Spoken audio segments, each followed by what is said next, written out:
to the What Really Happened radio show.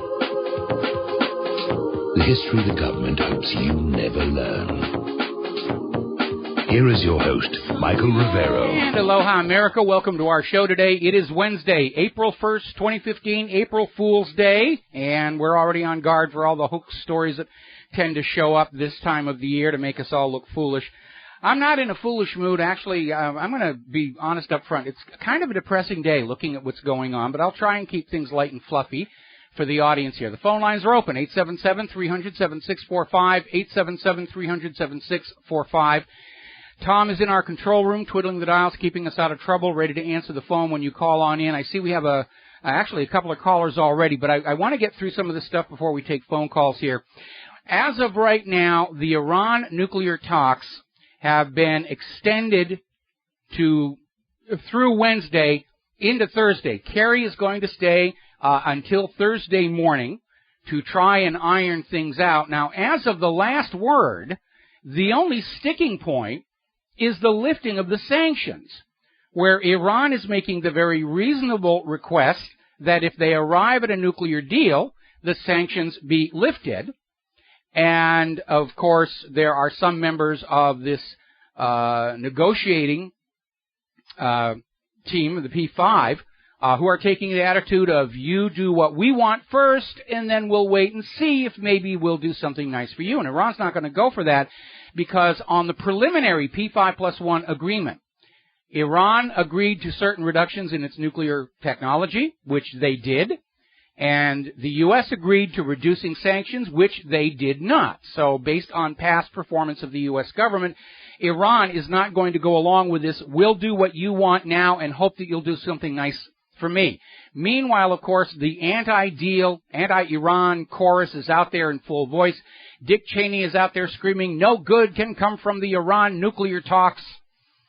And basically saying, they're already looking past Obama's end in office, saying, we're going to have to get a president who will mend our relationships with Europe and with Israel. And, you know, they're screaming Obama is not the president they want because, to be blunt, he won't do what Netanyahu tells him to do. And that's the job of the President of the United States of America here in the 21st century. You do what you're told. Now, Alan Hart, former ITN and BBC Panorama correspondent, in an interview, basically said that John McCain's obstructing U.S. policy in Iran is tantamount to treason. That may or may not be arguable, but at the very least, McCain is in violation of the Logan Act, because under the Constitution, foreign policy is exclusively the domain of the White House and the State Department. Members of Congress, nobody outside the White House and State Department is allowed to engage in foreign policy, to negotiate with foreign heads of states, to make deals. It's illegal. It is punishable by prison. And we have all these members of Congress are so eager to prove how loyal they are to Tel Aviv that they're violating U.S. law. And while it may be arguable whether or not McCain is or is not committing treason, he is in violation of the Logan Act, and very clearly he is undermining the White House in order to please a foreign government. And they're cranking up the propaganda now about how dangerous Iran is, and they're finally acknowledging, yeah, we can't find any evidence of nuclear weapons or nuclear weapons development inside Iran. Even Israel's Mossad said that. So now the new spin is Iran has nuclear weapons, but they've hidden them in North Korea. That's the latest big lie that we're getting. And fanning the flames about this whole thing, U.S. Secretary of Defense Ash Carter basically came out today and said, even if they make a deal with Iran, that doesn't mean the United States won't attack anyway. Now, here's what's going on. The reason Iran came to the negotiating table was not just to lift the sanctions, but because they don't want to be invaded. And they know the U.S. wants to invade them. When General Wesley Clark blew the whistle on this plan to conquer all the oil-rich nations of the Middle East so that they would sell their oil only for the U.S. dollar, the last one on that list to be invaded in 2008 was Iran. It's all money. It's all the petrodollar. That's what's going on. And now we have Ash Carter sending a message to Iran saying, even if you sign the deal, we still, we might come on in and then just bomb the heck out of you. Steal all your wealth, make you sell your oil for the dollar. It's almost like saying, don't even bother make the deal. All right, let's grab a couple of phone calls here. We're going to go to Matthew in Texas. Aloha. Welcome to the show. What's on your mind? Mike, I love you. I wish you were my dad. Anyway, moving on. You had a story a couple days ago. Go your bedroom. You had a story about kids and, college students, $29 fees, right, on overdrafts and stuff like that? Yes. Basically banks stealing money from, I had a personal experience with that. I'm a little behind on my funds, so to speak. And I took out a Speedy Cash loan. Sorry to advertise there, but long story short, they took out the money out of my account, and my bank replaced it and charged me a fee. Now I called them back and said, hey, what are you doing here? I was very upset about it, of course. So 2 weeks later, what do? The same thing, twice. And so I guess my concern is, it's not just college kids. It's veterans like me with USAA who are getting stolen from every day, And there's a million things in the world, like Iran, and there's people who are dying every day, but, Well, yeah. Ultimately banks... That's my 2 cents, Mike. Banks exist to basically predate on ordinary people through debt slavery, and as the economy has continued to decline, their behavior toward their customers becomes more and more predatory. We're down into this idea of negative interest rates where it costs you money to have your money in a savings account with the bank. Well, my advice to everybody is you should have no more money in the bank then you need to cover your immediate obligations, keep the rest at home under your own control where they can't get at it. And a lot of people are starting to do that, which is why we're starting to see this push to ban cash outright, because they need your money in their computers. They need to know where it is so they can grab it when the economic feces hits the air conditioning. 55% of us don't have anything in the banks anymore. I mean, me, I'm struggling to pay my bills, like I just said. Yes. Like, what are they going to take from me? Well, it really is. I mean, a lot of our so-called Main Street banks are little more than they're one step above loan sharks, as opposed to the payday lenders who are one step below. What do we do? I mean, I have direct deposit, but what do I do? Take that out and cash myself? I'm still going to get screwed on the back end, pardon my French. But like, what do I do? I mean, the banks are the only way we have to weigh our assets. Our financial system. Like, what do we do? Well, that's certainly the way they're trying to set it up, is that you have to go through the banks for all of your transactions, and it is a very tight situation, and I don't know what we can do other than sit back, protect ourselves, and wait for the system to come apart at the seams, which seems imminent. I'm certainly sitting here, Mike. Yeah. Well, and it's hard to say when it's going to come apart, because the banks and the government have the ability to just print up more money to cover their losses and change the rules, and certainly we know they're lying to us about the financial indicators, and that makes it really hard to figure out what's going on. They're deliberate, they're giving us the mushroom treatment, and you know what I mean by that. I know. All right, I'm going to digress. I'm going to go back to a call you had 2.5 months ago, David, 3, whatever it was. Whatever you do in the military, and I got NJP, whatever you do in the military is your fault. If you don't have the backbone to say no, then, you can live with that because you killed somebody. Well, right? Lieutenant Aaron, you got it. Lieutenant Aaron Watada absolutely proved that. And it is in the Uniform Code of Military Justice. You are not required to obey an illegal law under international law and war crimes law. We've got to take a break for commercials. We've got another caller waiting on the line when we get back, and we'll be back after these few words. Aloha, America. Welcome back to this show here, and they're telegraphing. We're into World War III, and it's all about greed, it's all about vanity, it's all about ego. We are unfortunately seeing our future in the hands of people whose ego will never allow them to admit they've made a mistake and change course.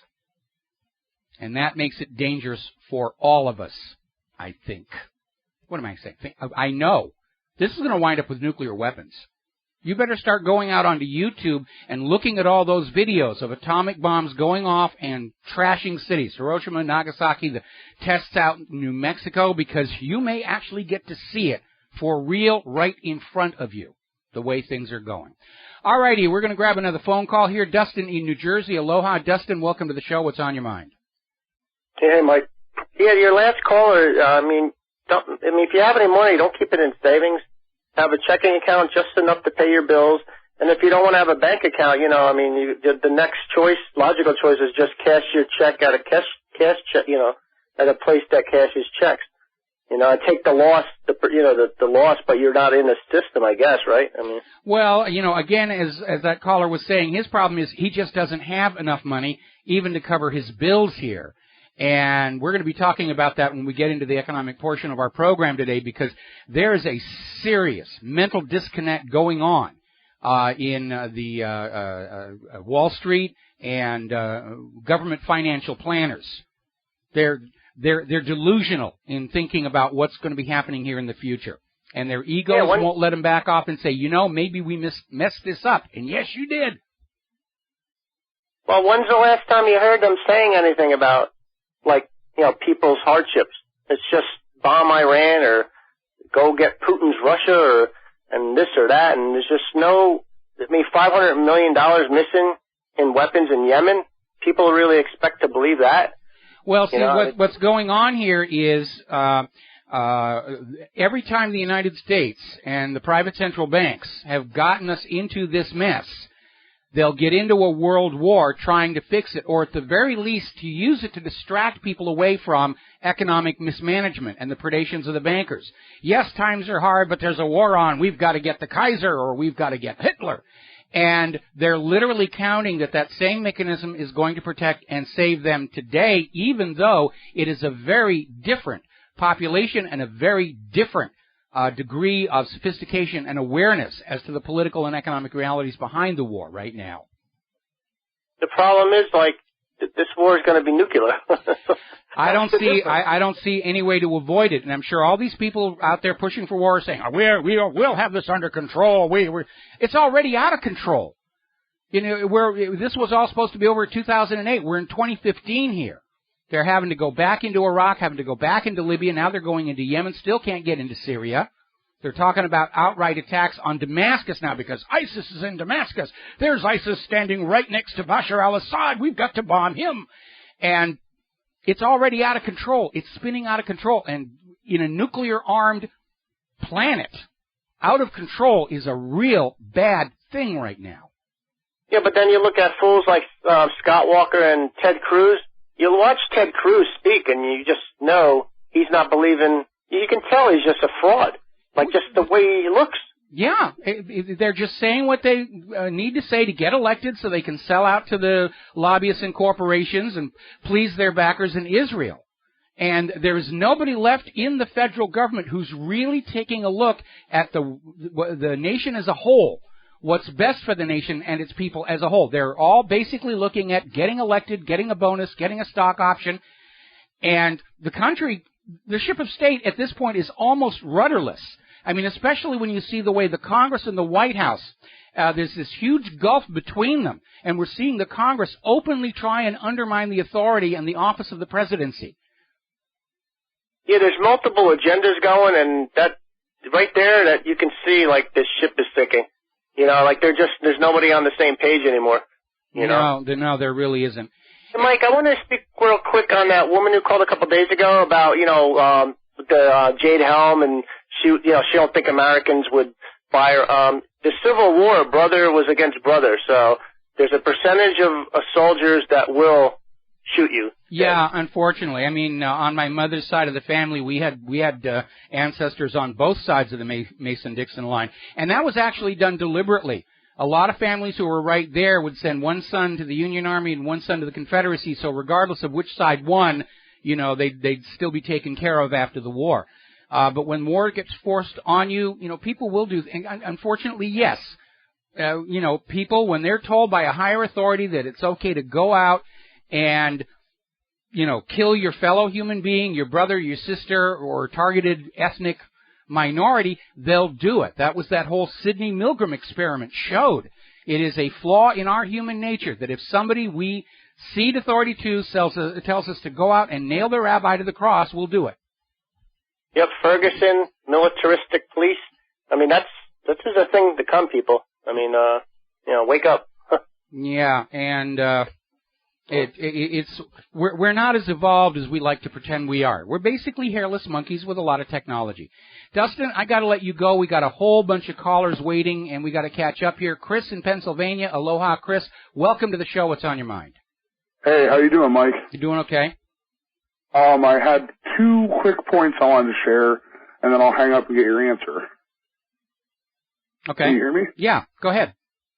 Okay. I'm subscribed to this thing called Wake Up Call.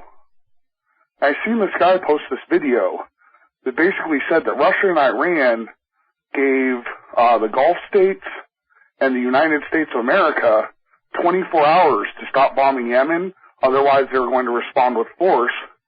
I wonder if you heard anything about that. I have not heard that. And there's a lot. I don't know. Maybe you're the victim of an April Fool's joke. There's a bunch of them going on out there. That's what I was kind of wondering. Yeah. You need to remember, Iran is not by nature belligerent. They don't issue warnings. Iran has not started a war of conquest in over 200 years. And right. so anybody who comes out saying Iran is going to do this, Iran is going to do that, they're still trying to claim that Iran is somehow responsible for the mess in Yemen. And it isn't. Right. And it's just more of the big lie to try and get you to be willing to fling what's left of your money and the lives of your children onto the designated enemy. Okay, and I have a slogan. If you want to take it and put it on a T-shirt, you're more than welcome to it. Thank you. Which is, let's put the capital back in capital punishment, hang the banksters. I like that. I like that a lot. All right, well, keep fighting the good fight, and it was really an honor to talk to you, sir. Well, thank you very much. Thank you for the slogan. We got to let you go here because we're coming up on a commercial break. I know we got another caller waiting on the line. Very busy day, but you're going to have to be patient and wait through the commercial break, and then we'll come back, take phone calls, talking about what's going on in Yemen. A lot of details there. Really, a lot of stuff happening today, and very little of it is positive and pleasant. So we're going to take a break for some commercials, and we'll be right back. Aloha, America. Welcome back to our show here. And down in Yemen, they're saying that Operation Decisive Storm may not be so decisive. A lot of chaos going on there, not well planned. The various coalition members are already arguing with each other, blaming each other for the failures and the shortcomings. The important news to keep in mind, though, is that the 22 members of the Arab League have formed a single unified military structure, which is under the control of the King of Saudi Arabia. And what's really amazing is neither the United States nor Israel seem to be looking at this as a significant game changer in the Middle East, because the United States and Israel have maintained control over the Middle East by constantly tricking the Arab nations into warring with each other, like the Iran-Iraq war that Saddam started on behalf of his U.S. masters. And with all 22 Arab nations united, at least militarily, if not politically, I think Israel and the United States have got bigger problems than just Iran or just Yemen. Now, we are hearing reports of heavy clashes up on the Saudi-Yemen border. The reports are that Saudi Arabia may be beginning a ground invasion from up there right now. Meanwhile, the European Union is warning of the heavy civilian casualties of these Saudi attacks. UNICEF is reporting at least 62 children have been killed in Yemen this past week in all this fighting that's going on here. Earlier today, Saudi Arabia bombed a dairy factory. They make cheese there. It's not militarily important. It's bottled milk, cheese, sour cream, and they killed 35 workers. They're not even picking their targets. They're just punishing the people of Yemen for daring to want to take back their country from its U.S. puppet ruler. And Saudi Arabia has now refused permission for a Russian evacuation plane to land to evacuate their nationals. That's going to have international repercussions. And finally, Saudi Arabia is learning bad habits from their American masters. The Saudi TV channel Al Arabiya published a photo online with the caption that this is our glorious heroic forces beating the cowardly Houthis in Yemen, and the photo was quickly identified as coming from Operation Desert Storm, the first Gulf War. Just amazing stuff there. All right, we're going to take a phone call here. John in Barbados, aloha, welcome to the show. What's on your mind? Hello, Michael. Just some more news. The Organization of South American States are now talking together about throwing the American military out of South America. Good for them. If they unite, they can do it. Yes, well, they have apparently united all these South American states. But what's happening in Europe, this parade through Europe by the U.S. military is running into some serious backlash. I was reading in a German newspaper that as they were traveling through a small German town, the people were spitting on the troops and the vehicles as they went through. You know, this is really backflashing big style on America. Whoever thought this one up, they really blew it, because all this American convoy, what do they call it, the Dragoon Ride, everywhere they go, they're being pelted with rotten eggs, vegetables, being spit on, because this is sending a signal to all these people in Europe. Get ready to have another world war in your homes. And they don't want that. Well, all I can say, Michael, is in the Yemeni case, now according to what I've been reading, the Houthi rebels, the actual people now in control of Yemen, have invaded a military base in the El Mandab Straits and are now in control of those straits. So it looks very precarious.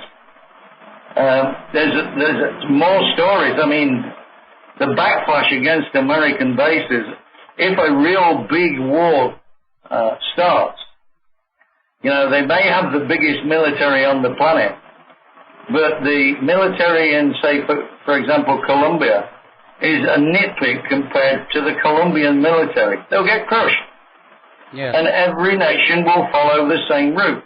They will go after the American bases that's in their country, because the local military is far bigger than the little American bases. They're hostages to fortune. Yeah, basically these military bases are garrisons, you know, like ancient Rome had across their empire, you know, a legion here, a legion there, and a legion there. And the legions were very, very mighty, but ultimately they couldn't stand up to an entire nation that got sick and tired of them.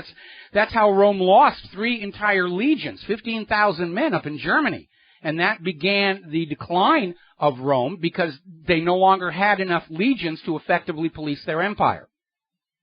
Well, this is what I'm trying to, you know, get across, that these small American bases dotted about the world are just insufficient to control a nation. And if the nation turns on them, they're finished.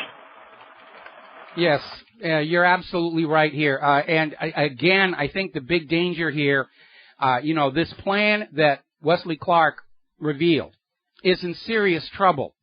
But I think the attitude in Washington, D.C. and Wall Street is we've gone too far, we can't turn around, we can't admit defeat. What was that old line that Mark Twain used to say? Even though the war be wrong, we are in it. We must fight it out. We cannot retire without dishonor. And then he'd follow it up by saying, not even a burglar could say that one any better. And there's way too much ego mixed in with all this greed. Well, I was reading another piece from Lavrov, the Russian foreign minister, on the negotiations with Iran on its nuclear plans.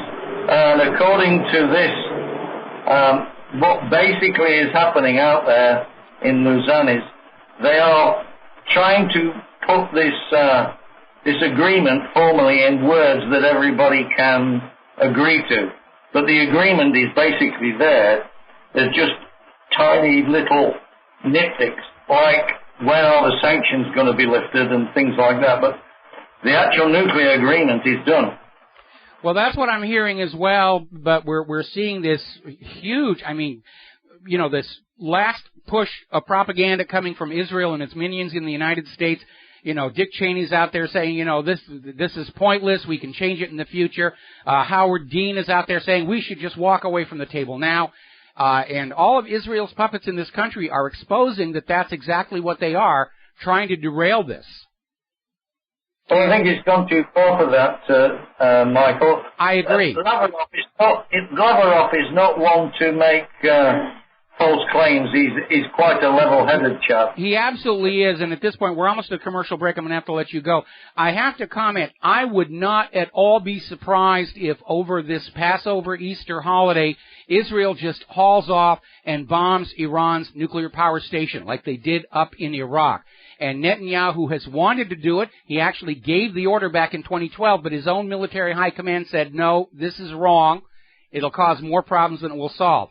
And Netanyahu is feeling invulnerable from his recent election. He may try and do that again. And I don't know that they're going to do it, but I certainly wouldn't rule it out. You've got McCain out there saying, yes, Israel, go rogue. Just go ahead and start the war. Go ahead and bomb. That'll solve all of our problems. Well, I think if that happens, then Iran will respond, and Iran will respond not just on Israel, but all the American assets locally. And that will drag Russia in, which I'm not sure the U.S. is really ready for a direct confrontation with Russia. But Russia knows there's a world war coming. Lavrov was saying that the other day. That's what the U.S. is doing. The U.S. is dragging the world into World War III. All right, we got to take a break for commercials. Thank you very much for the phone call, John, and we'll be right back.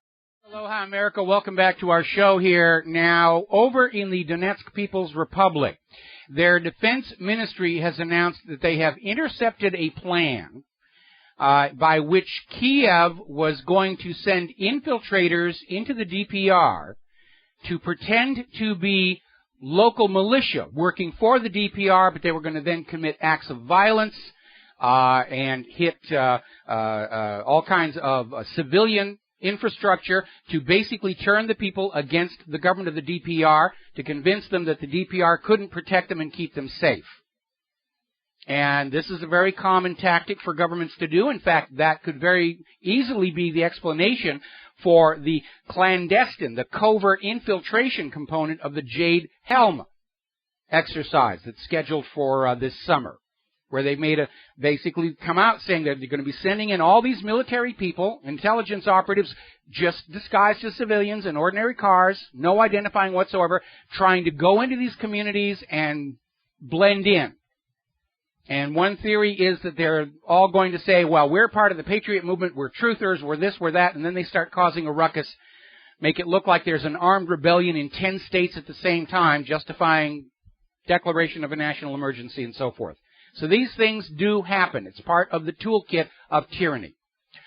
All righty, let's see. We're going to grab ourselves a phone call. Cameron in the United Kingdom, aloha. Welcome to the show. What's on your mind? Hi, Michael. Good afternoon to you. Michael, it's in regards with the UKIP candidate in UK who made some comments. I'm sure you're going to talk about it a bit later. I'm sorry if I bring it up before you talked about it. But he actually mentioned that he wants Israel to kidnap President Obama. Yeah. Are we sure that's not an April Fool joke? Because I saw that and I said that's just absolutely absurd. Well, I mean, absurd is what we hear all the time from this sort of so-called politicians. So, I mean, you never know whether, even in the middle of July they talk, or April's Fool or not. Well, it's a valid point. It's a valid point. I did see it. I wasn't planning on talking about it, but I think if anything, it does signal just how extremist the propaganda is getting, trying to get some traction with the people to goad us all into this new world war. And the more they fail to get traction, they just keep upping the ante. The stories and claims and get bigger and bigger and more absurd. At this point, it's starting to become counterproductive because people are saying, oh, come on now, this is nonsense. Like this one that Iran has nuclear weapons, but they're all hiding in North Korea. Absolutely. But the thing that always sort of concerns me is if I say such a thing like that, I'll have Special Branch, MI5, NSA, everybody at my door in about 5 minutes. Yes. Branding me as a terrorist. Why is he allowed to say such a thing? I mean, why isn't he considered as a terrorist? Why he's a politician. He's pro-Israel. That makes him elite and protected. Yeah, there's double standards in all these countries where these politicians can make all these hateful statements, threatening and so forth. But ordinary citizens, if we say exactly the same thing, you're right, we get in trouble. Even if we stand up and say, I disagree with you, we can get into trouble. Well, sad times, Michael. Thanks so much for your time. Have a wonderful afternoon. All right, thank you very much. These are sad times. These are tragic times. I have seen this war coming on for 21 years. I've tried to figure out some way to derail it, and it looks like they're going to have it anyway despite my best efforts. And that's one of the reasons I'm in a cranky mood today. Now, over in Great Britain, the government is getting a little worn down by all these persistent human rights claims being made against the British military for their use of torture during Iraq and Afghanistan. And the Tories have got a plan on how to deal with this. Okay, the top two Tories are saying that if they win this next election, they're just going to rescind all the human rights laws in Great Britain, so you won't have grounds to sue. I don't think that's really a good solution from the point of view of the British people, but that's what they're talking about. All righty, getting on over to Israel and Iran. Netanyahu is still out there screaming about, now's the time for the international community to stand ground for a better deal with Iran. He knows there's a deal coming, and his new tactic is, it's not good enough, you should demand more, you should do this, you should do that. Now, this is coming from the leader of a nation that has nuclear weapons, refuses to sign the Nuclear Non-Proliferation Agreement, refuses IAEA inspections, was actually caught trying to sell a clandestine nuclear weapon to the former government of South Africa, has a history of constant belligerence to its neighboring nations. Netanyahu demands the world get a better deal from Iran. Now, Iran has signed the Nuclear Non-Proliferation Agreement and ratified it. Iran does allow IAEA inspections, and Iran has not initiated a war of conquest against another nation in over 200 years. Netanyahu does not have a leg to stand on, pretending to have any kind of moral authority to dictate to Iran what they will or will not do, let alone the rest of the world. Now, John Boehner is over there in Israel. He's standing next to Netanyahu. Maybe he's planning on running for the White House in 2016, and he's already getting his bona fides. There was an interesting article in Fox News saying that his trip is so blatantly political. It's a jab at the White House. And Boehner is recklessly trying to sow division along party lines on Israel and heightening the simmering racial tensions that are dividing America on this subject. Now, one thing Boehner is doing, and please remember this, if he goes into the race in 2016, he's proving he is an Israeli stooge. And Obama has every right to arrest Boehner and every member of Congress currently in violation of the Logan Act and throw them in the hooskow. And you know I don't agree with a lot that Obama has done, but in this case, under the Constitution, the president is right. And the Congress is wrong. The Congress is in violation of the law. And they're willing to break the laws of the United States of America to please their masters in Israel. Another rather interesting article coming out of Desert Peace pointing out that isn't it weird that Netanyahu came to the U.S. Congress to campaign for his election, and now Boehner is in Israel campaigning for his next election here in the U.S.? Shows just how blurred the lines between the two nations have become, and that's a dangerous situation. Remember what George Washington said in his farewell address, beware foreign entanglements. 4 senators have signed a letter urging Obama not to impose peace negotiations on Israel. Just let them go on talking, and sooner or later, Israel will grant Palestine statehood. Probably after the sun explodes and it's moot. The senators are Ben Cardin, Democrat of Maryland, Susan Collins, Republican Maine, Mark Warner, Democrat Virginia, Roger Wicker, Republican Mississippi, and I think the residents of Maryland, Maine, Virginia, and Mississippi need to get on their phones to those senators and tell them their job to which they were elected and being paid for is Maryland, Maine, Virginia, and Mississippi, and not Israel. We are sick and tired of this country falling apart, rotting before our very eyes, while our politicians send their allegiance and our money to a foreign government. Now, Joe Biden's come out with a comment that American Jews should let Israel protect them. He's basically saying that Obama and the Pentagon can't protect American Jews. It's up to Israel. We need Israel in here to protect American Jews. We need to let Israel attack Iran to protect American Jews. I mean, I thought traditionally the vice president was to shut the heck up, run the Senate, and not gainsay his chief executive. And here we've got Biden out there is pouring fuel on the fire. Now, as I mentioned earlier in the show, back in 2012, Netanyahu actually issued an order to go on and attack Iran. He was stopped by his own military high command, who said it's illegal, it'll ignite a regional war, and they refused to do it without the consent of the entire Israeli cabinet. And Netanyahu backed off. And so that's one of the reasons that history is with me. I would not be surprised to see Netanyahu stage an attack on Iran over this coming holiday weekend when we're all distracted with Easter eggs and, you know, matzahs and all the rest of that stuff. Because he's certainly got the support of John McCain to do that. There's already a regional war going on, so that's not a factor any longer. Anyway, we got to take a break for our top of the hour news, and we will be right back. And aloha, America. Welcome back to our show. Hour number 2. The phone lines are open, 877-300-7645. We've got a caller waiting. I'm going to get to you in a minute.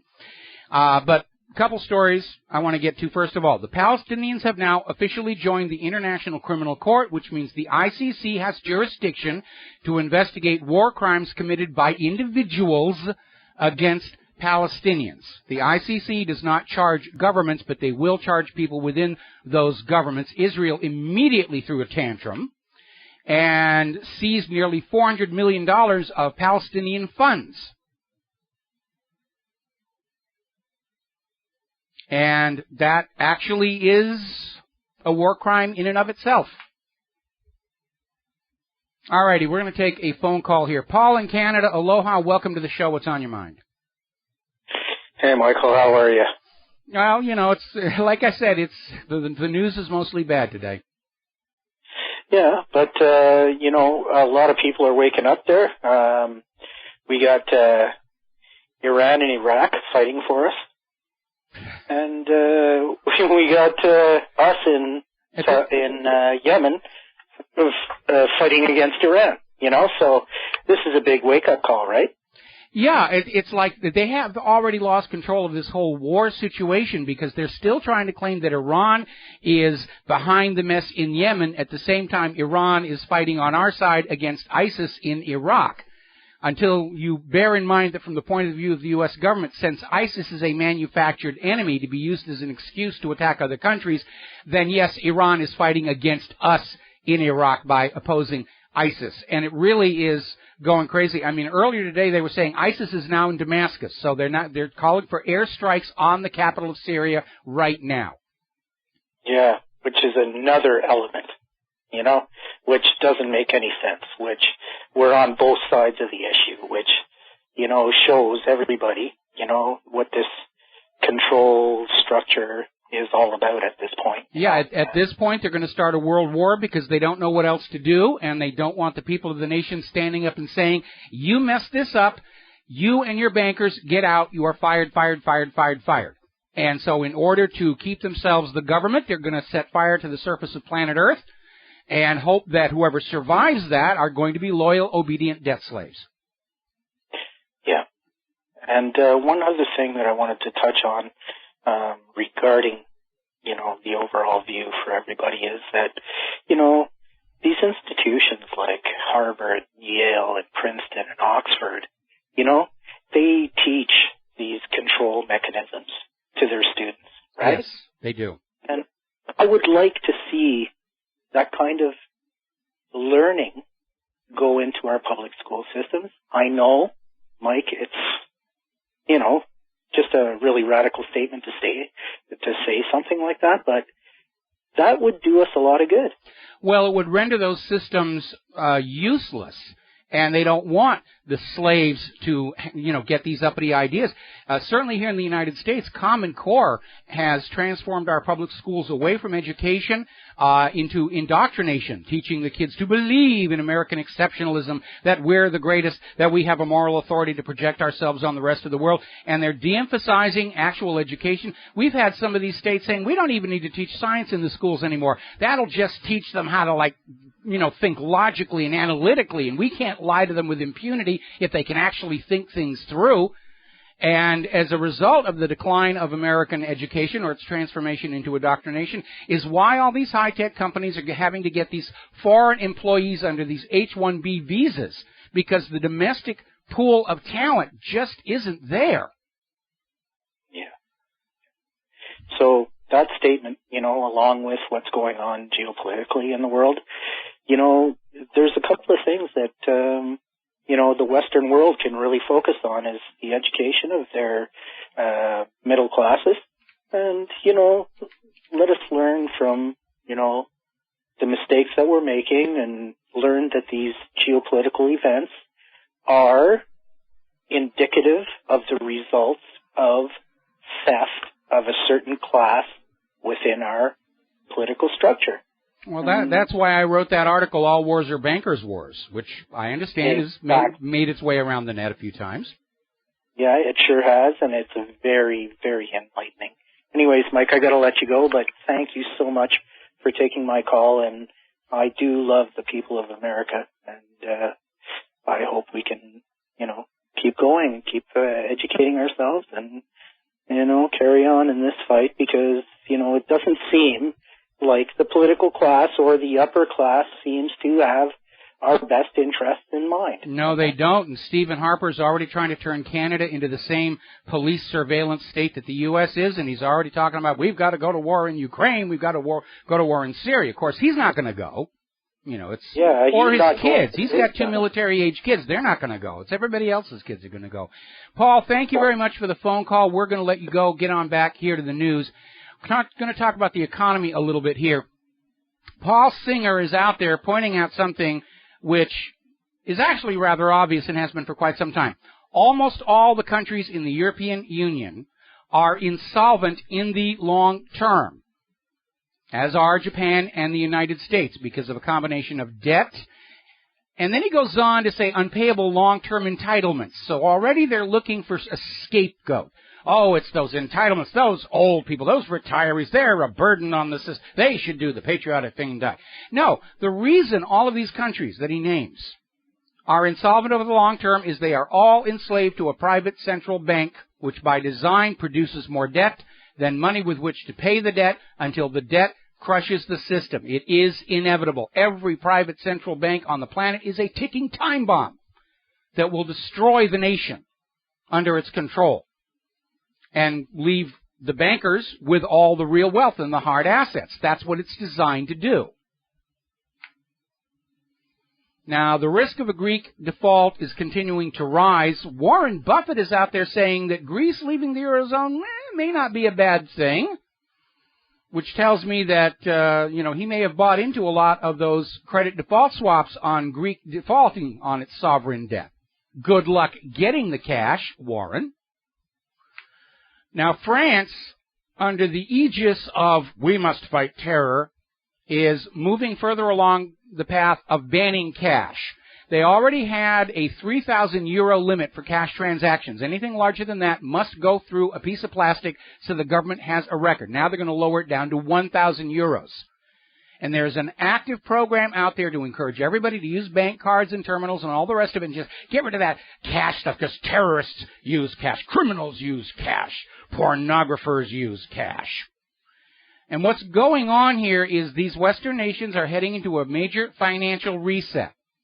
And governments are moving to be able to locate the wealth of their citizens for eventual confiscation. It happened here before, back in 1933, back when gold was still money. Roosevelt confiscated the gold from the American people, gave them lots of stacks of ink and paper in exchange. And so all these governments are trying to encourage us all into using electronic transactions, because that way they know where the money is when they need to go get it. We ran an article yesterday saying that much of the NSA's prying into the lives of law-abiding Americans is to locate people's wealth and keep track of it for eventual confiscation. Of course, before they do that, they'll have to confiscate the guns, and they're working on that because they need to rob us with impunity. Laws goeth before conscripted income, and the last official act of any government is to loot the nation, and we're there right now. Now, the EU is expressing surprise because Kiev is spending a huge part of their latest bailout to build a defensive wall along the border with Russia. And does the phrase Maginot Line ring a bell? And if it doesn't, you need to look up what I'm talking about. We'll be right back. And aloha, America. Welcome back to the show here. We're going to talk about the economy for a little bit. As you're probably already aware, the stock market ended in the red again. At one point, the Dow was down almost 200 points, but the plunge protection team managed to get it back up to minus 77. Might not have just been the PPT, because apparently job growth slowed sharply in March. Even with all the seasonal adjustments and statistical corrections, ADP is showing only 189,000 private sector jobs were created in March. I'm still looking for the number as to how many jobs ended in March, because without that other number, we don't really know what's going on out there. But this idea that we're in a recovery, they keep telling us, and the numbers keep telling us exactly the opposite. Now, here's a bizarre story. Okay. This is coming from Bob Janjau, reported in Investment Watch blog. And he's quoted as saying, if U.S. consumption doesn't pick up, why would the Fed raise interest rates? This in an interview to CNBC International yesterday.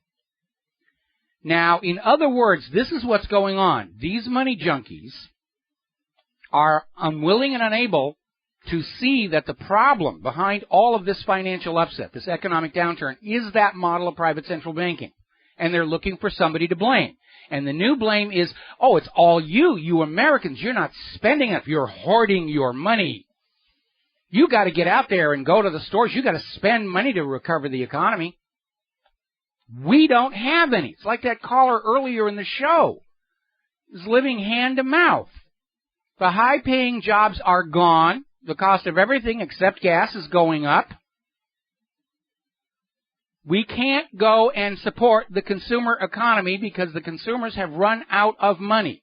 And this is the biggest single failure of the federal government. Because while the money junkies are taking the money out of the top of the pyramid, somebody somewhere has got to be organizing the economic realities so that money flows back down to the bottom of the pyramid to be worked for by working and middle-class people to pump back into the system to keep it going. And our government has abandoned its role of looking out for the welfare of the nation as a whole, and they've just sidled right on up to the money junkies because in the end they're money junkies themselves, and they're all focused on how do we get more, how do we get more, how do we get more out. And they're just sort of assuming that we'll figure out for ourselves a way to get new money back into the system, and we can't do it. Because the only way to get new money down to the lower classes, they're going to loan it to us at interest. But we know we can't pay it back. Our manufacturing's in decline. Nobody wants our agricultural exports. And there is nobody on Wall Street or Washington, D.C. with the courage to stand up and say, yeah, we kind of messed this up. They're out there saying, it's the fault of the American consumer. They're not spending up. It's the fault of all those retired people. They're living too long. Really, you should just euthanize the batch of them. And they're getting ready to start World War III to try and rebalance the bank accounts, or at least distract us from it all. Because that's what worked the last two times. It's amazing. Story out of RINF.com, America's future being crushed by a mountain of ever-growing debt. Yes, that is the future because the way private central banks work, debt always grows. It's designed that way, to keep us slaves to the bankers and anybody else who's got some of those pieces of ink and paper to wave around. Oh, you're in debt. Well, I'll give you some pieces of paper and ink. You have to do what I tell you to do. Take your clothes off and do the antler dance. Whatever it is, it's going to be here. Now, the IMF has just gotten on its high horse and harumphed and said China's yuan doesn't qualify to join the IMF and will not be added to the currency of the basket of reserve currencies at the IMF. I don't think China cares. China's got its own systems. It's got two systems now. It's part of BRICS. It's part of the Asian Infrastructure Investment Bank. And as of yesterday, 46 countries have applied to be founding members of the Asian Infrastructure Investment Bank. And here's something to think about. Washington, D.C. has been screaming how Russia is isolated economically. We've isolated Russia. Take a look at the map of the nations that are part of AIIB and BRICS and those who are not. And you will see that right now it is the United States that is economically isolated. So, alrighty. Shanghai Gold Exchange daily settlement volume has set a new monthly record at 499 tons last month in March. A lot of gold trading going on over there.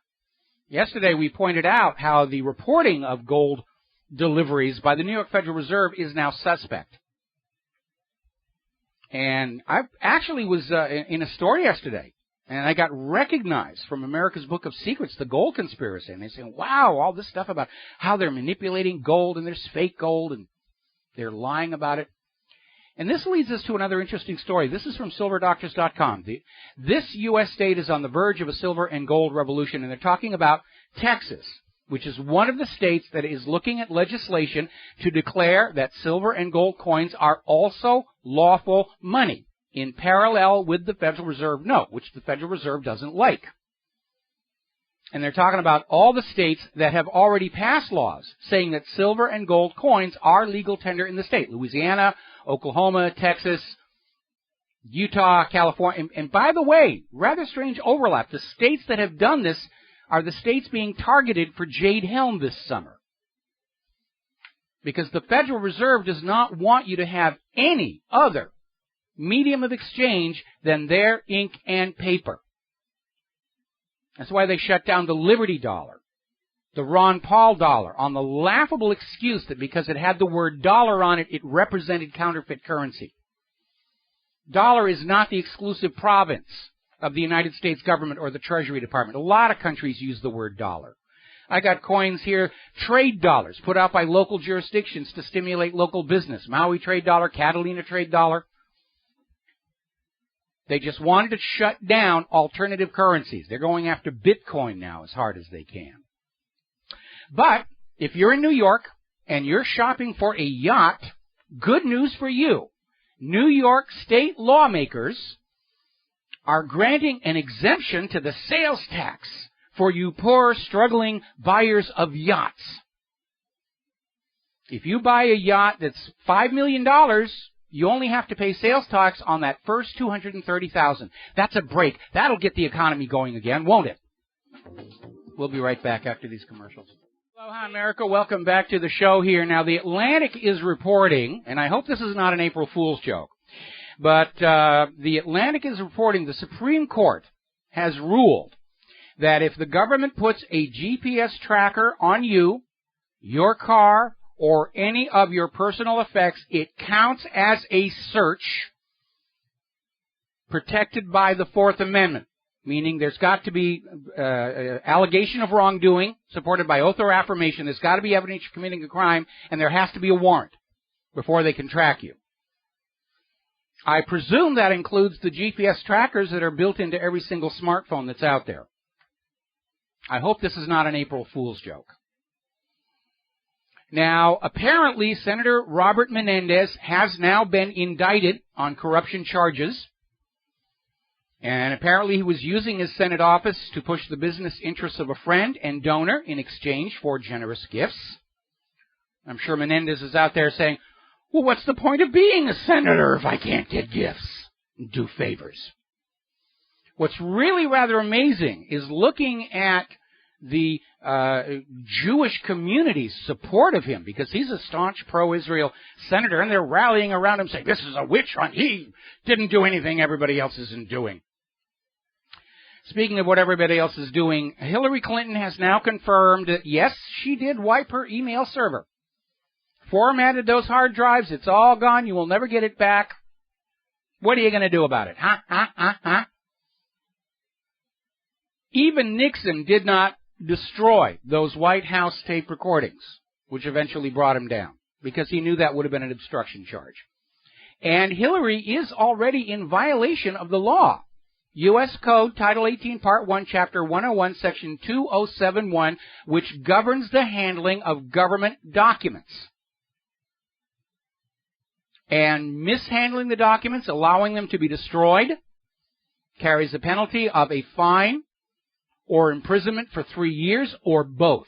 What's really important to remember is paragraph B of this law says that anybody who violates it is permanently disqualified from holding any office under the United States of America.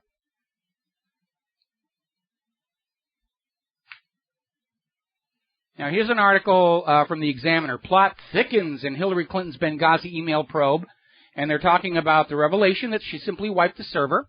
We all know she lied about wanting only one device. She actually was carrying 3. And we know that one device can handle multiple email accounts. And apparently, Clinton's attack dogs, James Carville, Lanny Davis, and David Kendall, are all over the Talking Head show saying, this investigation will go nowhere. There's no there. And unfortunately, given the state of corruption within our government, I tend to agree. Nobody will actually charge Hillary with violating that Title 18 section so that she can go on saying, I'm perfectly qualified to be president. However, politics is perception. And this story, and in particular her arrogance, will still be fresh in everyone's mind as we head into the primaries next year. Even the Democratic leadership is mumbling about her unwinnability, to the point where they're starting to talk about bringing Al Global Warming Gore back as their star candidate instead of Hillary, despite the likelihood that between now and then there's going to be another hard winter. Now, Obama has signed a new executive order creating a cyber sanctions program, ostensibly to discourage foreign hackers from breaking into our computers in retaliation for the NSA breaking into theirs. A lot of people are very worried that the language of this order basically allows Obama to shut down any website he doesn't like. And mine is still up as of the last time I checked it.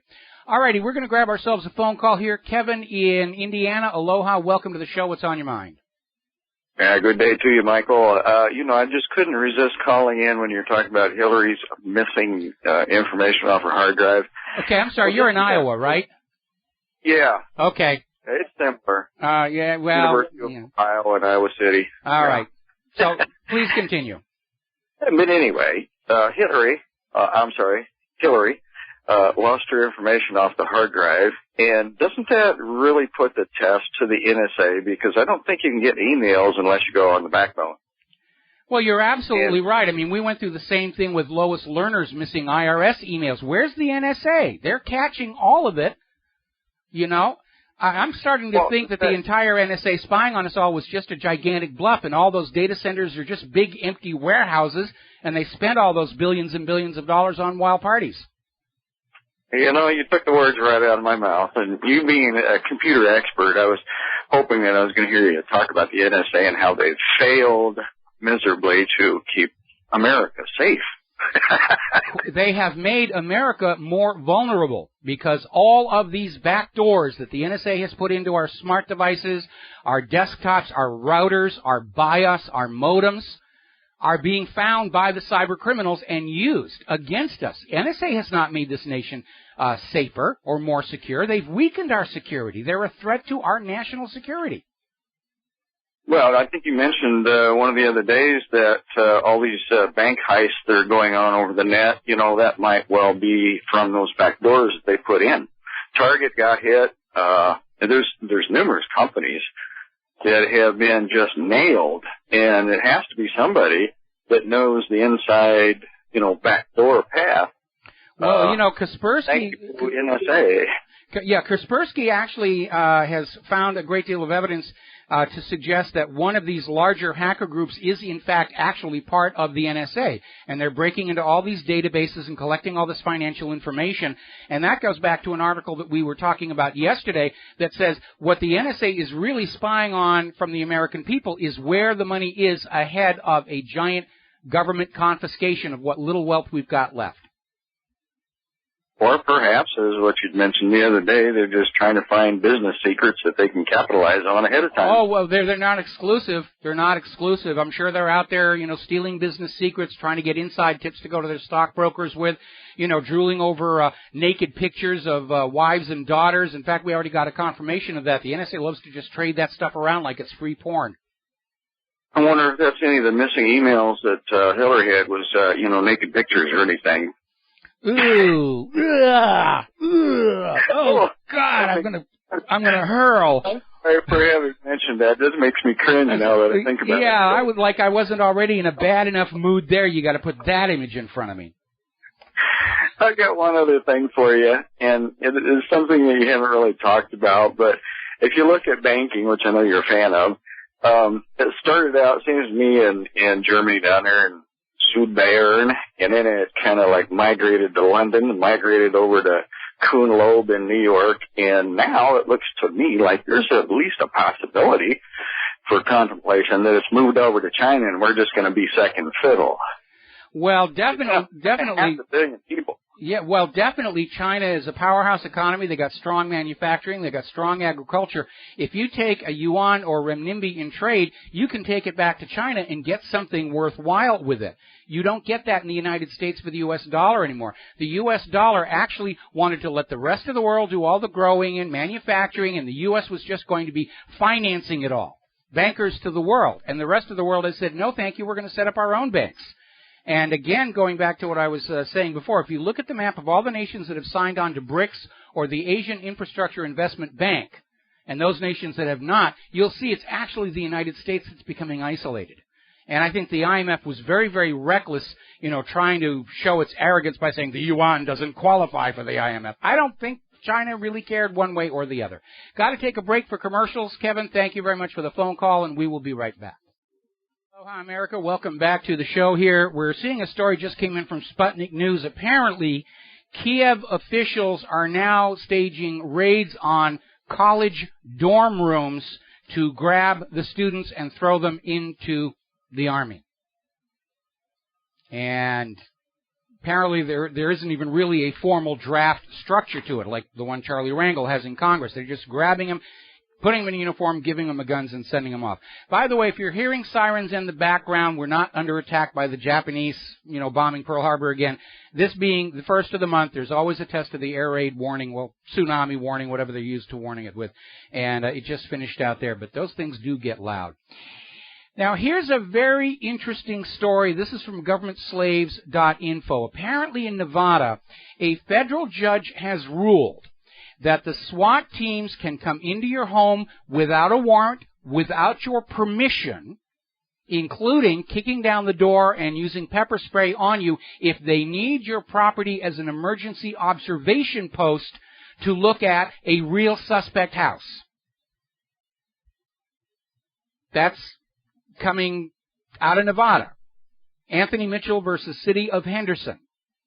And basically what this legal precedent is saying is if your neighbor across the street is guilty of a crime and SWAT is getting ready to kick down their door, they now have permission to kick down your door without a warrant, without your permission, break the door, shoot you with pepper spray if you resist, because they need your property as an emergency command post. It really is getting completely out of control here. Now, little bit of bogosity from MSNBC and another reason why their audience is down there in the Al-Qaeda. Apparently, MSNBC's Melissa Harris Perry is trying to float the idea that the guns held by law-abiding American citizens are why police are so afraid of losing their lives, and that is the reason the police are treating everybody as an armed criminal and shooting people for things like errant driving, speeding, illegal parking. It's all the fault of law-abiding gun owners in this country. The presence of all these guns makes the police afraid. And that's why the police, they have no choice but to simply shoot on sight when they look at people. That's really getting a little bit out there, Melissa, which is probably why nobody's tuning into your network anymore. Another story, this is out of California, city of Hayward. Bay Area Rapid Transit officers tasered a man and then threw him on the ground and sat on him until he died. Now, apparently, this man was encountered at a sobriety checkpoint. Cops told him to get out of the car. The guy did. And he informed the officers he was healing from a stomach wound. And the officers told him to get on the ground anyway, wound or not. He refused. They threw him to the ground, tasered him, and then simply sat on him. And he suffocated. Now, I'm sorry, but a sobriety checkpoint should not be a death sentence. Story from the ADL, the Anti-Defamation League, bragging about how 3 senior law enforcement officials in the Pacific Southwest region are participating in an Anti-Defamation League counterterrorism training program in Israel. This happened last September. And if you want to know why the American police are starting to treat the American people the way the IDF treats the Palestinians, this is why. We're going to take a phone call here. Jim in Georgia. Aloha, welcome to the show. What's on your mind? Yeah, Mike, I got a quick question for you. When World War III started, or before World War III started, what do you think the safe place is going to be, the neutral places? Do you think Cuba will be one of those places that will be safe for people to go during the war? You know, the problem with the World War, and we saw this in World War II, certainly, less so in World War I, but certainly in World War II, everybody gets involved, and it'll be worse this time. I don't think in the long run there's going to be anybody who's neutral, and even if they're officially neutral, they're still going to be involved, and if it goes nuclear, there really is no place to go. We could literally see on the beach happen. Oh. I mean, if there was a place that I thought was going to be safe and out of the way, Claire and I would be packed and gone by now. So those countries like Switzerland and stuff like that, they all going to be involved this time?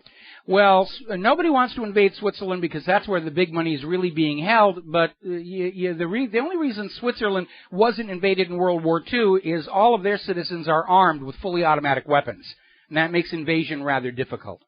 But in an era of drones and robotic soldiers and nuclear weapons, all bets are off. We don't really know. It's hard to guess ahead of time. But I don't think there are going to be very many places in this world that don't get involved. We're looking at the U.S. trying to provoke a war with China. That'll mean a Pacific Ocean war, both with Russia and China. That means there's going to be more island hopping. It's hard to think of any place that is not going to be impacted by this. Okay, thank you, Mike. All right, thanks an awful lot. We'll let you go. Now then, not too long ago, the U.S. military developed a form of radar called the Range R devices that allows them to see into buildings to see if people are there, lying in ambush. And apparently, without any public announcement, 50 law enforcement agencies here in the United States, including the FBI and the U.S. Marshals, are now using this device. And they've been using it for 2 years. This came out of a report in USA Today. So basically, they're able to peek through the walls of your house from outside, and I guess they figure since they're not actually entering that, hey, Fourth Amendment, Schmorth Amendment, we don't need to worry about it. Although that, if that story is true about the Supreme Court ruling, that may change. The military do have imaging radars now, sub-micron imaging radars that will literally look through the wall of a house and just detail everything inside.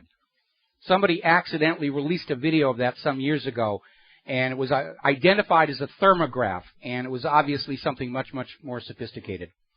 You know, and after the war is over, I'm sure they can take all these radars and sell them surplus to all the voyeurs and perverts out there to peek into other people's bedrooms with. Speaking of perverts, story out of the Tucson News, a Border Patrol agent has been arrested on allegations that he sexually molested a 5-year-old child. I'm sorry, 14-year-old. And I don't know, I just don't get it. I mean, first of all, I don't get the behavior. And second of all, what's the Border Patrol doing hiring losers like this?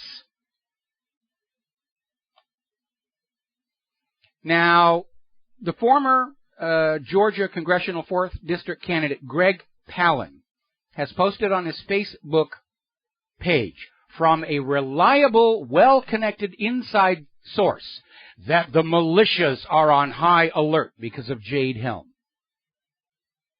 And he doesn't mean U.S. militias. He's talking about all these ad hoc patriot groups, which we're being told are a domestic terror threat. And they were doing this one back in the 1990s as well.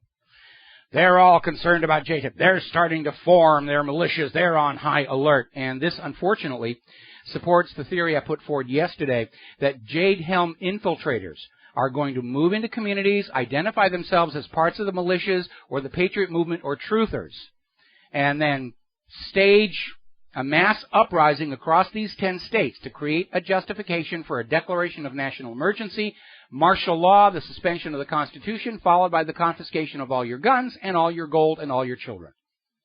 I don't know that's what's going to happen, but it's certainly a possibility, because we know this government has already tried 3 previous times to get a mass civil uprising going that they could use to impose more draconian controls over all of us. So those of you living in these communities in these 10 states, be very leery of new people just now showing up with buzz cuts. Because the government's admitted, we're infiltrating you. And I don't think it's to pick up the litter and guard the crosswalks. All right, we're coming up here at the top of the hour. We've got another news break. When we come back, we're going to be talking about, well, a bunch of stuff. Human-caused global warming, free speech, sarin gas, all kinds of things. And yeah, there's the music. I thought the clock was on. All right, we'll be right back. Aloha, America. Welcome back to our show. The phone lines are open, 877-300-7645, 877-300-7645. This is our third hour. Tom is in our control room ready to answer the phone when you call on in. And before we get on to the other news here, interesting statistic. Over 100 Americans were killed by police in March. And not surprisingly, the vast majority were completely unjustified. It really is out of control in this country right now. Here's a story that came out of INFOWARS. More universities are now requiring students to apply for free speech permits. And the story centers around a student, Nicholas Thomas, was handing out flyers and was told he had to get a free speech permit and he had to get the approval of school officials over the content. Plus, he had to confine his activity to a campus-designated free speech zone. That's not free speech. That's permitted speech, and that's not the same thing. When you have to get somebody's permission to say something, that's not freedom of speech. That's dictatorship. Amazing. Now, as everyone starts screaming about Iran and nuclear weapons this and chemical weapons that and all the rest of it, interesting little flashback story that a member posted at whatreallyhappened.com earlier today. Back in 1992, there was an Israeli cargo plane that crashed in Amsterdam, killing 43 people. Now, the official manifest from Israel claimed it was carrying flowers and perfume. But a lot of people around the crash site became seriously, seriously ill. And it took 6 years and a Dutch parliamentary inquiry before Israel admitted the plane was actually carrying a key component for sarin nerve gas. So Israel has chemical weapons and biological weapons and nuclear weapons. And they can deny all they want, but the evidence is certainly there. All right, Ebola cases have topped 25,000, specifically 25,178 people that they know of. It's killed 10,445. Now, that first number may not be accurate because of what just transpired in Sierra Leone when they were doing the lockdown, keep everybody in their homes for 3 days to try and let this thing burn out. And when they were doing house-to-house wellness checks, they discovered a huge population of people who were sick but afraid to go to the clinics. So the number of Ebola cases may be drastically underreported. As you probably already heard on the corporate news, there's been another oil platform explosion and fire in the Gulf of Mexico. This one belongs to Mexico's state Pemex, petroleum giant. 4 people are dead. They had to evacuate 300 workers. 45 are injured. This is what's called a shallow water platform. It's not going down deep the way the Deepwater Horizon did, but it's another explosion and fire in the Gulf of Mexico. Hopefully, they've got better blowout preventers on that wellhead. Now, here's a bizarre story. A lot of people are very upset about these so-called smart meters, which allow the electric company to bill you for your electric usage without actually having somebody come out and read one of the old traditional spinning wheel dial type meters. And people are very concerned that these meters are garnering way too much information about what they're doing in their homes. They're a little nervous. We live in an age where we literally cannot trust anything the government is doing because it all seems to somehow track back to nefarious purposes. But here's the interesting story. Over in Stockton, California, a truck hit a utility pole and sent a power surge through the electric distribution system, and thousands of smart meters literally exploded. And obviously, you don't want to have a meter on the side of your house that explodes, causes damage, potentially burns the place down. And it seems like these smart meters weren't really well thought out if they're not designed to survive a power surge, because power surges happen. That's why we have conditioners on our computer systems. The electric grid is not 100% reliable. You'll get brownouts, undervolts, and overvolts. And if an overvolt causes the smart meter to explode, that is a major, major problem. Another sign of our deteriorating nation. According to the American Road and Transportation Builders Association, more than 61,000 bridges in the United States are structurally deficient. And I put this story up there because we had a bridge collapse in Texas earlier in the week. Didn't get a lot of coverage. We don't need to talk about that. What they mean by structurally deficient is the bridges have not been maintained. They're corroding. They're showing metal fatigue. They're not being taken care of because all of the wealth of the nation is being given to Wall Street, Israel, and the war machine. And we have all these members of Congress who don't care that 61,000 bridges here in the U.S. could collapse without warning because they're out there to serve Netanyahu and Tel Aviv, and we've got to get a world war going. 61,000 bridges in this country are not considered safe. Now, Obama has just signed another one of his executive orders promising the United Nations that America will cut carbon emissions by 28%. Maybe, maybe not. Remember, technically, an executive order only applies to the federal government. It is supposed to be there to enact the will of Congress, not allow the president to arbitrarily make policy from his desk. Republicans are out there warning the world that Obama's commitment to the UN plan could be undone.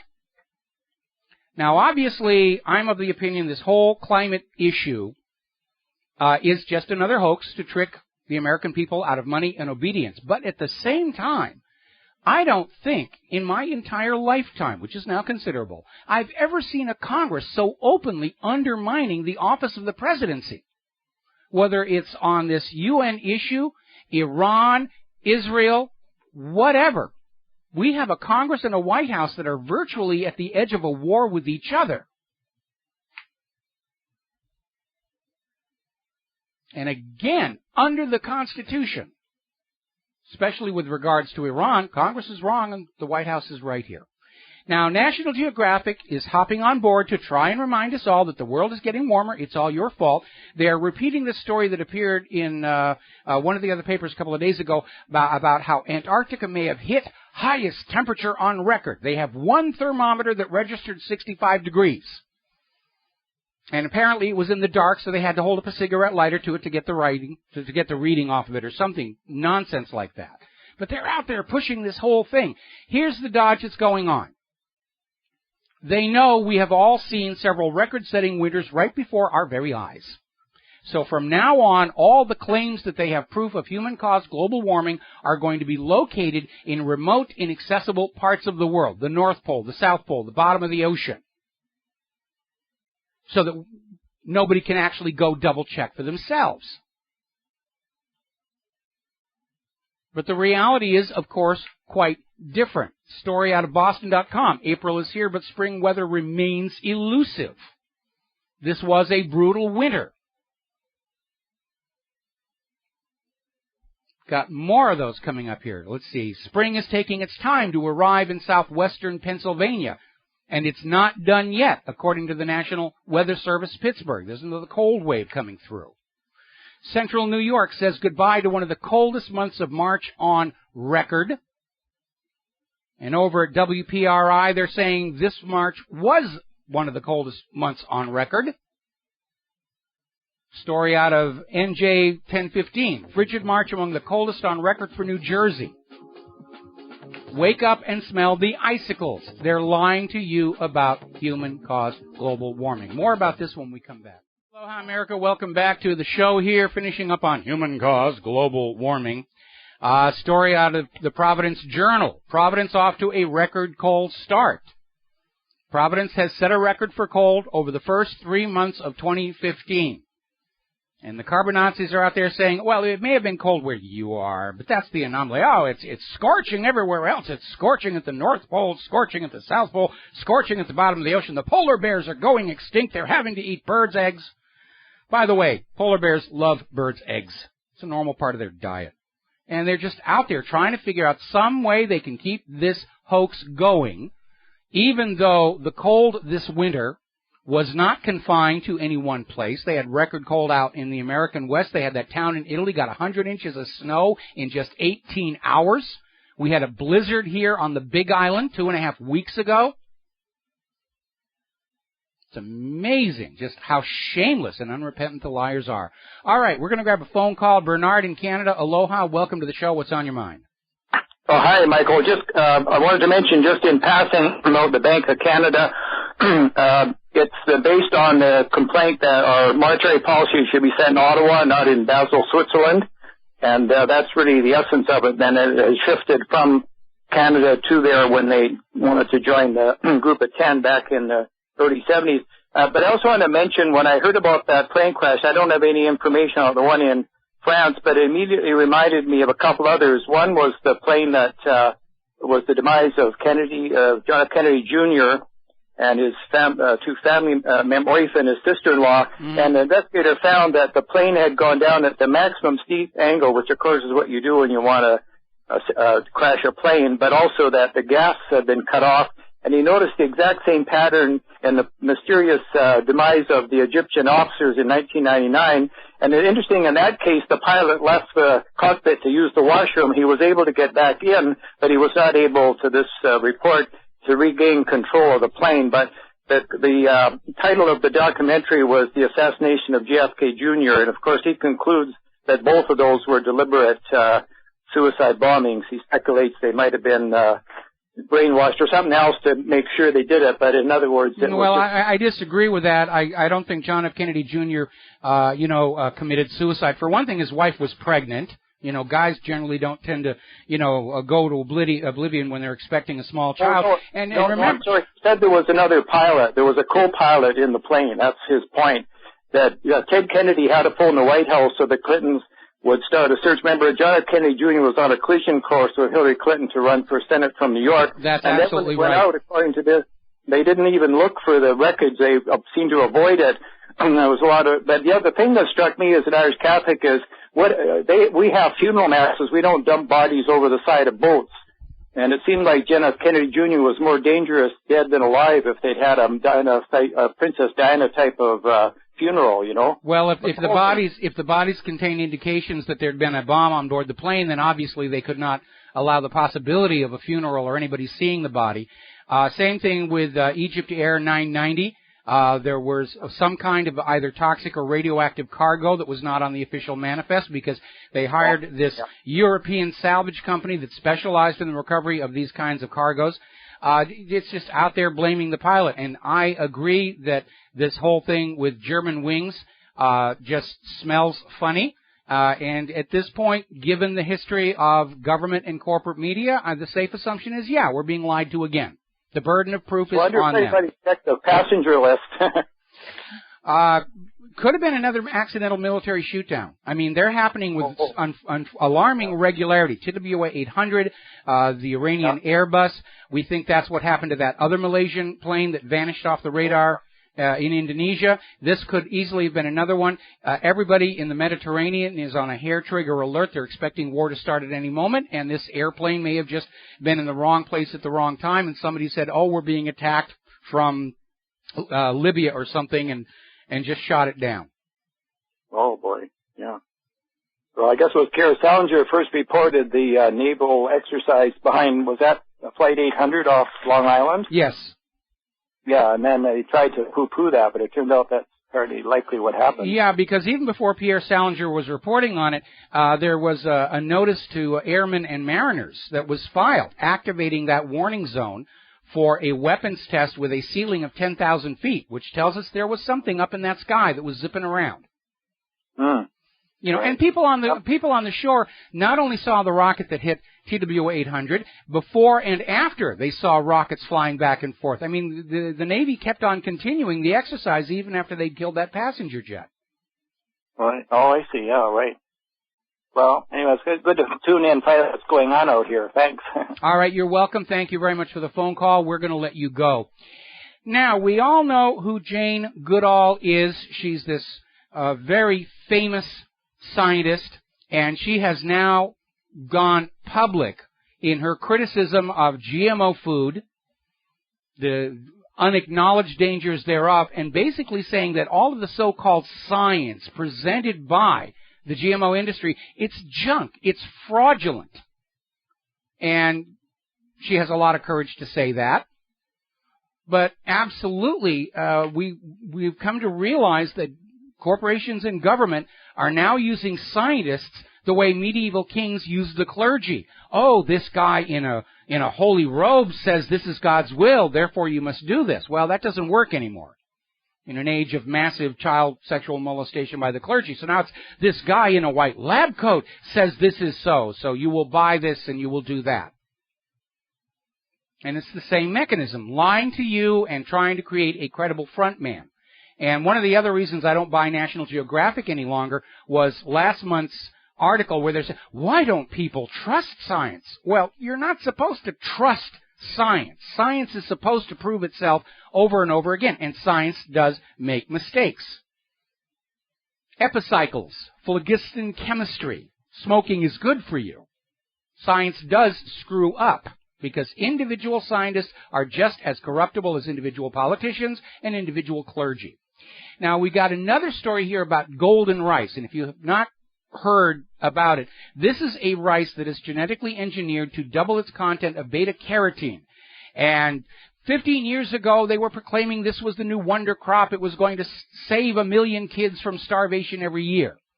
And so far, apparently, they still can't actually get it to work.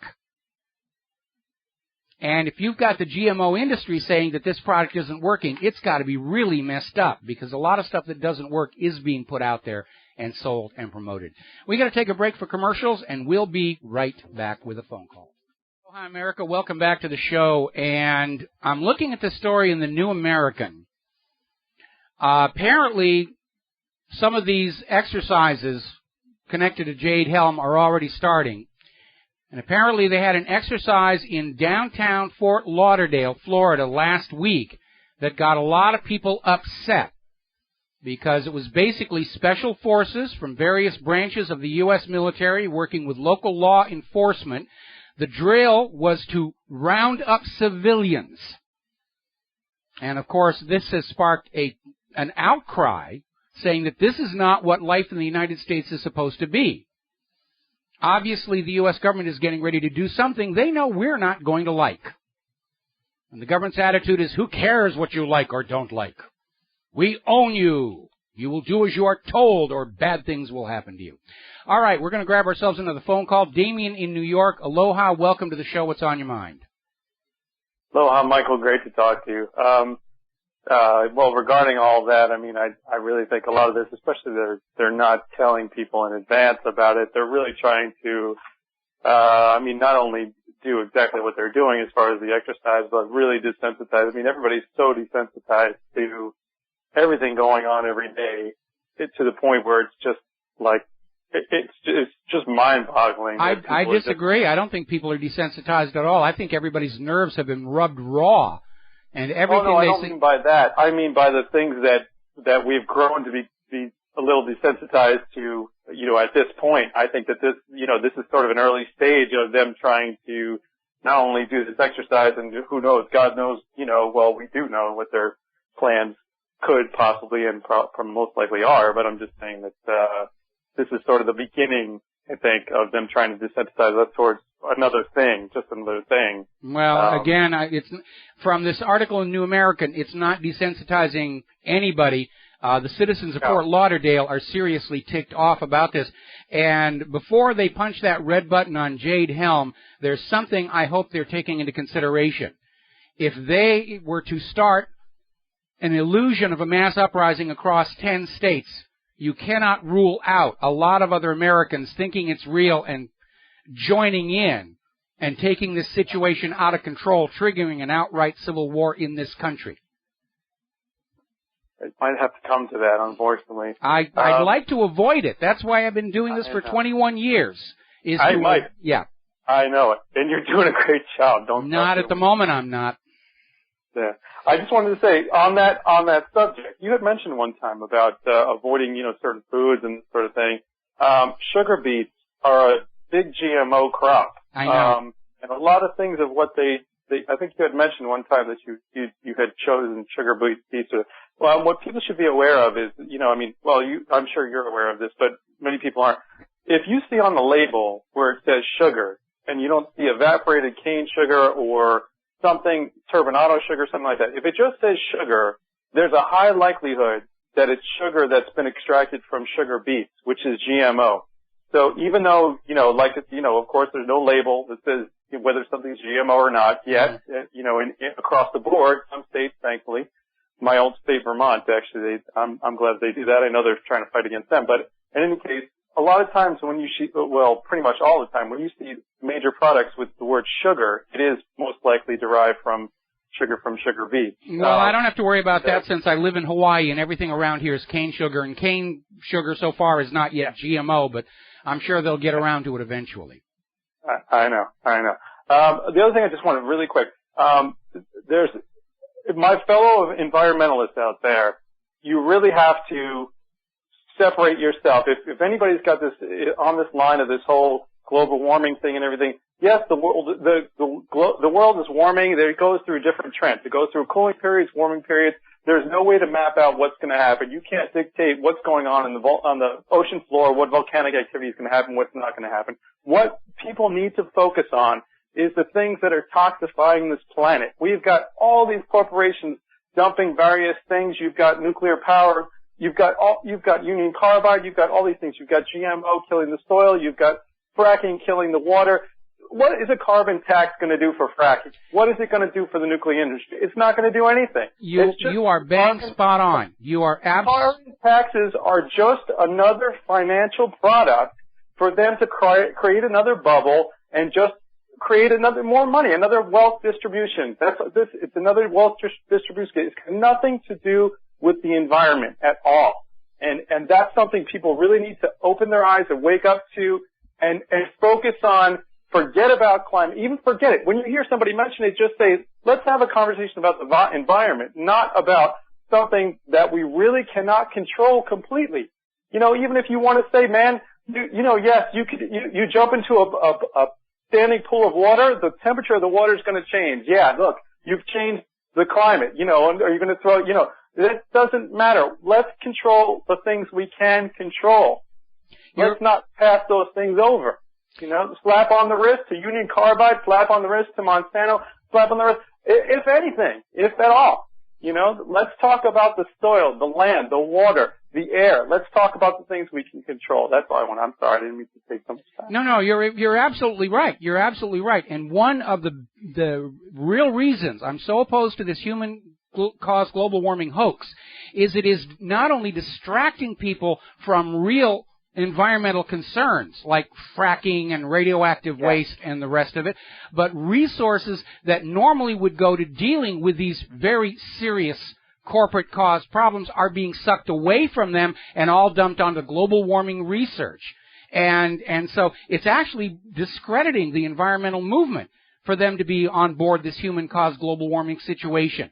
And it's just all to, keep us, to take a carbon tax, surrender control of our lifestyle to a global authority. And it's also pulling attention away from all this corporate pollution that's going on. And that really is where we should be, focusing our attention. I'm actually an environmentalist. I love nature. I support the wise use of resources, and attention on all of those areas of concern is being sucked away by this constant media focus on human-caused global warming, which is a hoax.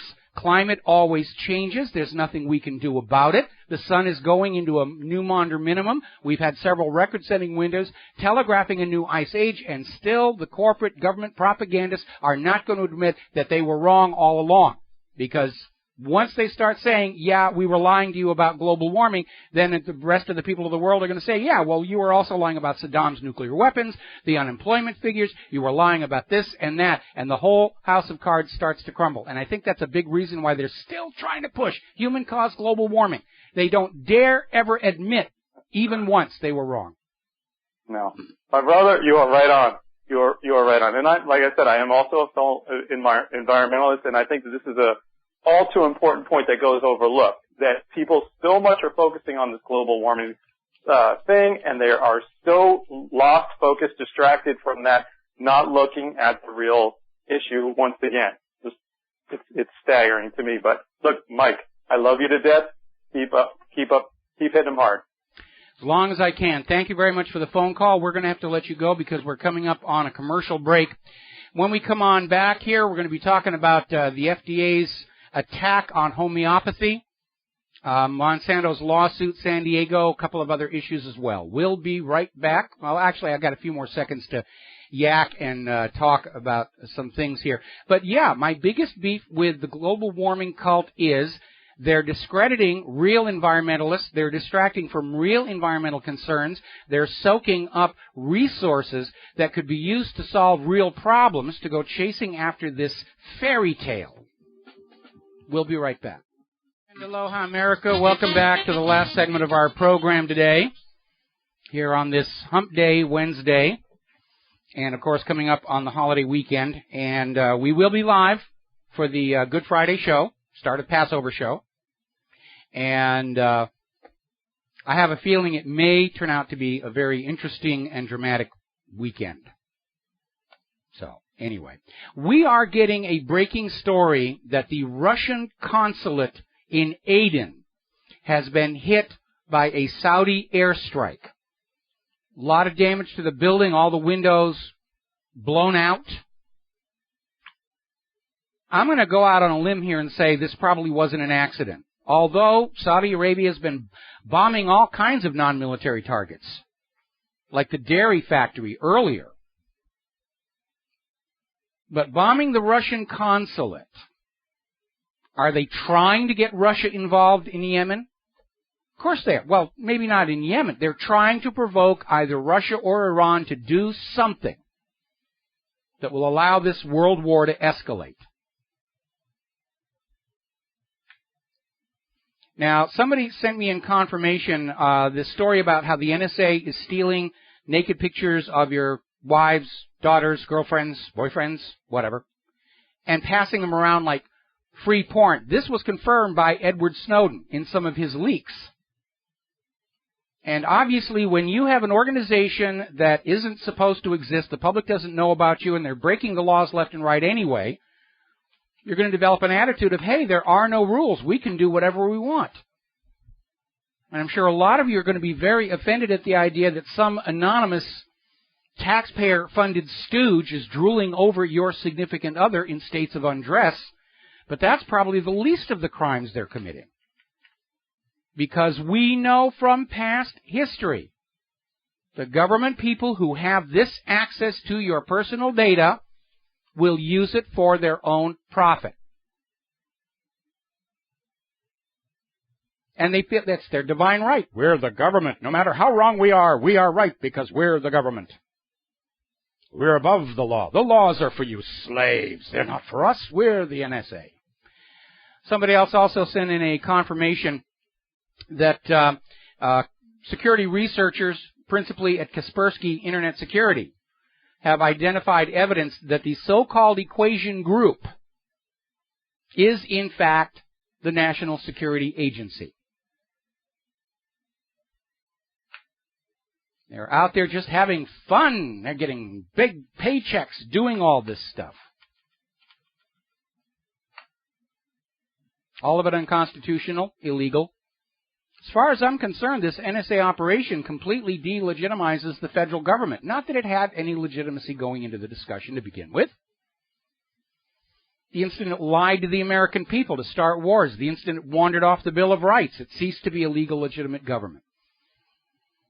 Alrighty, looking at a story out of ActivistPost.com, there's a sudden push by the Food and Drug Administration to label homeopathic remedies as dangerous. Now, what do they mean by homeopathic? Well, they're basically talking about materials that have been used for home remedies, home cures for hundreds of years.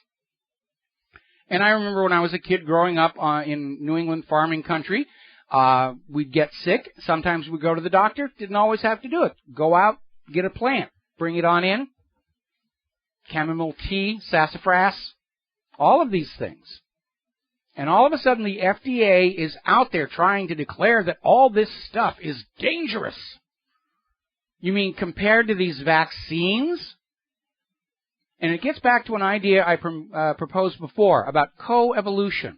When you are out there using cures created by nature, you're dealing with chemistry that has co-evolved with your chemistry for millions of years. There are no ugly surprises in there.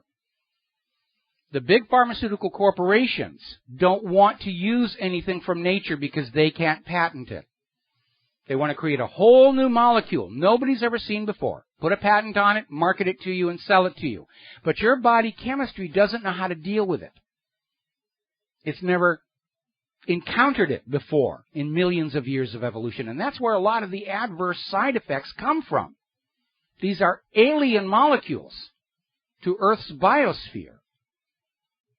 But the FDA says, yes, all these lab creations are safe, and you shouldn't use anything that grows in your garden. Because they're not concerned about what's actually good for your health or safe. They're there to protect the corporate profitability. Our entire federal government has become part of the sales force of these giant multinational corporations.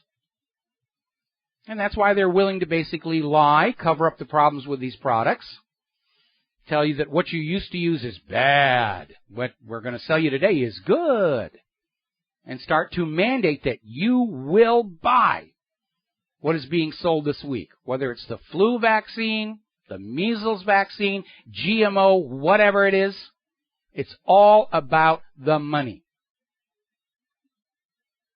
And this drive for money to keep the bankers happy has undermined and destroyed everything that used to make the United States the greatest nation on earth. We've gone from being a nation of innovators and developers and adventurers and explorers into a population that's struggling to find spare change under each other's seat cushions. The money junkies at the top have turned us all into money junkies in their own image. And it's not a very attractive picture. Now, San Diego has now sued Monsanto for poisoning the environment and wildlife with toxic chemicals. And apparently this is from Monsanto dumping a lot of toxic waste into the San Diego Bay, including PCBs. And some of these chemicals that Monsanto is dumping into the San Diego harbor were banned over 30 years ago, but are still being found in the city's waterways. And I'm sure Monsanto's attitude is, we're going to make a lot of money selling this product, we'll dump the waste someplace. If we get sued for dumping the waste, it's just the cost of doing business. When it comes to corporate America, the punishment never fits the crime. We hear about these huge fines leveled against giant corporations or Wall Street firms, and it sounds like a lot of money to us, and it is a lot of money to us, but it's not to those corporations.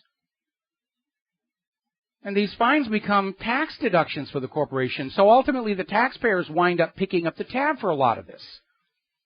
And the CEOs and stockholders of these corporations walk off to the bank laughing themselves silly at how they've been able to game the system to their advantage.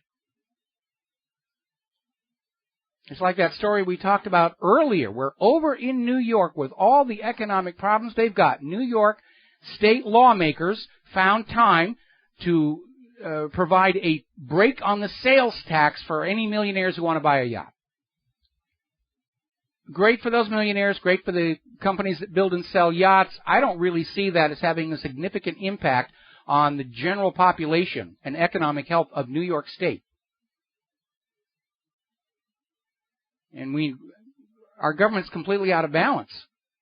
It's supposed to be sitting in the middle between the greed of the money junkies and the welfare of the nation as a whole, and act as an arbiter and say, yeah, we'll let the money junkies grab this much money, but not too much, because it's causing too much hardship and damage over here.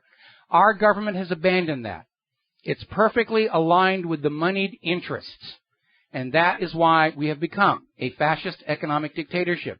And that's not my definition. That is Benito Mussolini, who has the Olympic gold medal for being a fascist dictator, who said fascism ought to be called corporatism. It is the alignment of government and corporate power against the general population. And that's where we are. With all this TARP and all this bailout, and the system is breaking down, and all they do is turn around and say, it's your fault. You're not spending enough money. We're not to blame. We're innocent. We're poor victims of circumstance. And I think the psychology of these people drawn to wealth and power needs to be more carefully studied. There's the music. Time for me to get out of here and get some animation work done, pay some bills around here. We'll be back tomorrow on the Genesis Communication Network. Until then, stay safe, stay informed, stay skeptical, make good choices. Please tell everybody you know about Genesis Communication and WhatReallyHappened.com. We need your help and support to keep the fight going. We'll be back tomorrow. Aloha, America.